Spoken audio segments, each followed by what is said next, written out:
Today, we are talking about how to build confidence if you are an introvert. A lot of them ask me, how do I show up in my workplace with a little more confidence, a little more power?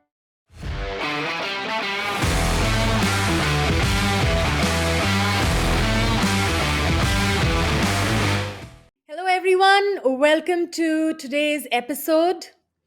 Today, we are talking about how to build confidence if you are an introvert. Now, over the course of past 8 years of working with people on their confidence, I have met a lot of introverts. And a lot of them ask me, how do I show up in my workplace with a little more confidence, a little more power? So I'm going to ask you, do you identify as an introvert today, you as a listener? And are you struggling to show up in your power too? If yes, let me help you with some insights and strategies on what makes you tick and how can you build your confidence muscle. Now, there are a few things I have noticed about introverts which are very different from outright extroverts. I am an outright extrovert, and so the differences that I see are very marked. For example, introverts tend to draw energy from spending time alone or in quiet environments. Does that feel like you? You may feel recharged, you may feel rejuvenated when you have time for introspection, when you have time for reflection, and you just love your me time, your solitary activities. I've noticed introverts prefer smaller gatherings. They prefer more one on one connections than interacting in large groups. Deep, meaningful conversations energize you, don't they? And talking about mundane things is not really your cup of tea. I have an introvert friend who would do anything to get out of a huge party. She will give any excuse to get out of it. So, yes, you do like smaller, more intimate gatherings. The next thing I've noticed is introverts need to process information internally. You need time to think about things, and you think very deeply, don't you?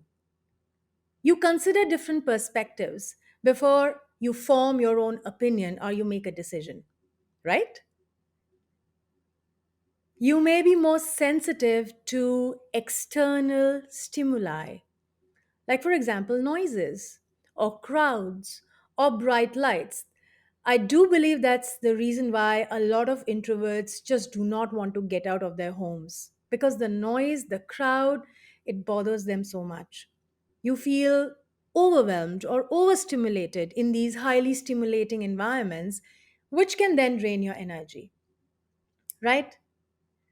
But here's the one superpower I love about introverts, and that is your patience in listening.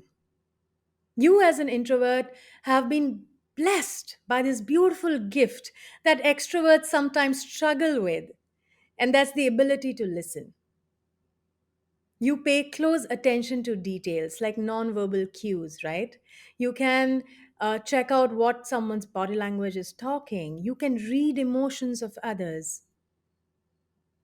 And I do feel you are naturally inclined more towards empathy and understanding.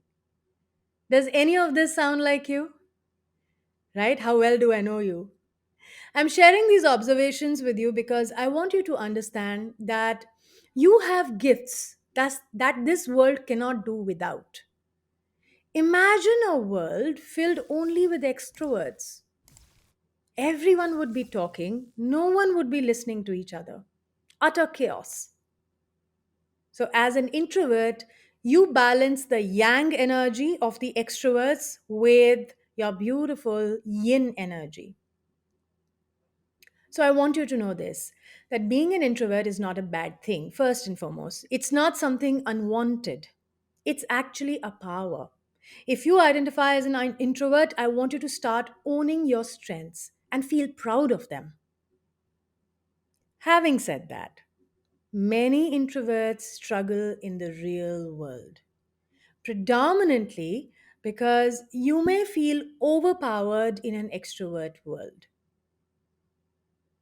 You may struggle in the workplace, and the main struggle I feel could come when you have to talk to people and connect with them, right? Socializing, networking, all of this feels challenging because you feel drained by large gatherings. Even initiating conversations feels like a big headache. So you may struggle to speak up in group discussions or meetings, maybe because the extroverts around you haven't given you the space to gather your thoughts and speak up. That's a challenge that extroverts have. So you may feel shy. But I want you to know that introvertness and shyness are not the same thing. Okay? So I would love to first introduce you to the amazing skills you already possess, like listening, which I just spoke about. Listening, which helps you to understand others' perspectives. It helps you gather information. It helps you respond thoughtfully, which can contribute to amazing communication and problem solving. You are thoughtful, you are reflective, you are introspective. And that allows you to deeply analyze situations. It allows you to think critically. And it allows you to approach problems with a lot of consideration. So your decisions and insights are really well thought out. You thrive in quiet, calm environments. This enhances your ability to concentrate and focus on tasks for extended periods of time. And that results in high quality work, attention to detail, right? Thoroughness in your pursuit. You are often empathetic. You are understanding because you are attentive listeners and observers. So you are able to pick up on subtle cues and nuances in social interactions. You can show empathy and understanding towards other feelings and perspectives.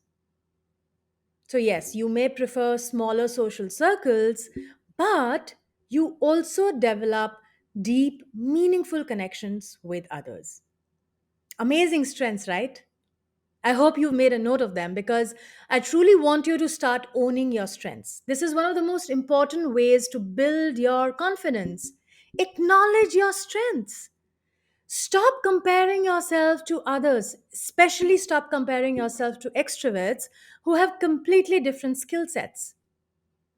Start working on your strengths, build on them, leverage them, and you will see how you start appreciating yourself more and more. Your ability to listen to others, practice that even more. And when your biggest challenges come, like speaking up in team meetings, or giving presentations, or even when generally talking to a group of people, here's one magic tool that will always empower you: prepare and practice. Yes, prepare for what you'd like to say. Which means that, of course, you first need to know your own thoughts, your own opinions. So, I'm going to invite you to start a journaling practice if you don't already have so. Write down your perspectives in your journal. This could be for yourself, or if you're feeling brave, write down your perspectives on a blog or a microblog. Take the time to prepare what you would like to say and how you would like to say it. Practice speaking it out loud in front of a mirror and anticipate what could be some potential questions or objections. And this can help you feel more confident and articulate during the actual conversation. So, for example, you can say, I've spent some time researching and preparing for this topic, and I'm ready to share my findings with you. If you have an upcoming event or a situation that makes you feel very anxious, take the time to prepare and practice beforehand. Now, which means that if you have specialized knowledge or expertise in a particular area, don't hesitate to share it. Look, confidence often comes from knowing your subject matter well. When you speak confidently about a topic you're knowledgeable in, others are more likely to perceive you as credible and confident. Stepping out of your comfort zone is the next thing. This will help you build confidence.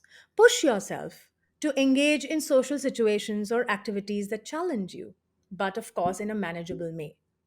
So, for example, you can start by attending small gatherings, attend smaller social events with people you are comfortable with, and gradually, as your confidence muscle starts building, work your way up to larger gatherings or events or even new people. Your being an introvert is not a weakness, it's a strength. And the more you identify, acknowledge, and leverage your strengths, the more your confidence will rise. And do know that building confidence is a gradual process. It requires self acceptance, it requires self awareness, and it requires you to embrace your wonderful bouquet of unique strengths. So, by leveraging these strengths and taking small steps outside of your comfort zone, you can steadily build your confidence in so many aspects of your life. Thank you for listening in to this episode. I hope you found it valuable. Until next time, keep shining.